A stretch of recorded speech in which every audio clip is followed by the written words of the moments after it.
لافانتین یک شعر داره، ابوالقاسم لاهوتی همون را به فارسی گردونده است، بسیار به مورد است.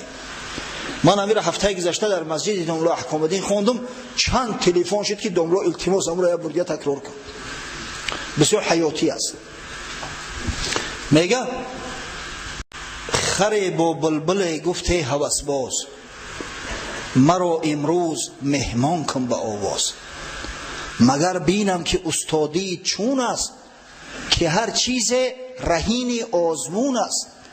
یا خر پیش بلبل می آید، میگه جورا بلبل ایقا تعریف توصیفی ترا میشنویم، همین قواهی مید میکنن ترا، بیا من ترا یا امتحان بگیرم، کامی تو چنخه علم داری دانش داری، ولی متاسفانه می خیلی آدمای چی هستن به باک فلانی ترا ایقا تعریف میکنن، به من ترا یا امتحان بگیرم. آخه تو جوانمرد، تو همه خودت اصلا صلاحیت امتحان گرفتن نداری که تری دعوا میکنی. منم آوازه بلبل شنیده، ولی آواز او هرگز ندیده.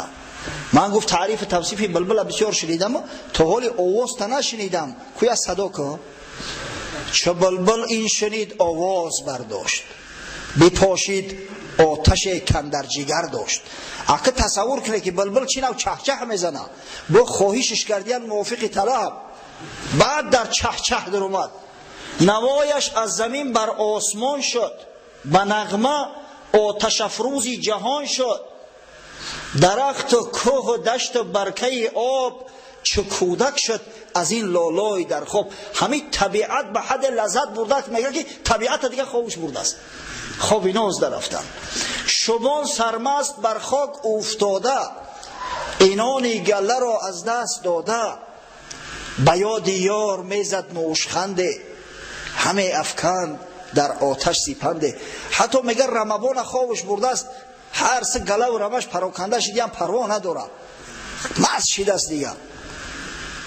چه بلبل از سرودن لب فرو بست، خرو را گفت که اینجا نکته هست. وقتی خلاص کرد گفت جورا آفرین، بد نبوده، سوز بوده، میگه همینجا یک چند کمبودی ها داری گوش کن.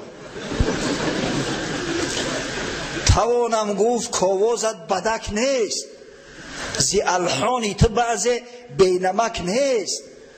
آواز تا شنیده میشید است، او خبادی بد نبوده است اکا،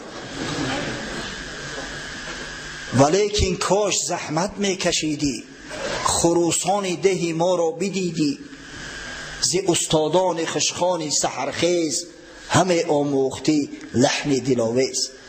میگه تی روز جورا بیا بخشلاقی ما را بیا، من ترا استادای ماهر در پیش و برم شاگردت منم تعلیم بگیری، خروزا رو ولی تو قد چون بینی جگرت پاره میشه. ببین خروزا آواز بلبل بالا مونده است خر. چه بلبل گوش کرد این داوری را، مجسم دی در قاضی خره را. این بلبل گوش کرد، واه روش در گور گفت این قاضی ما خر شده است.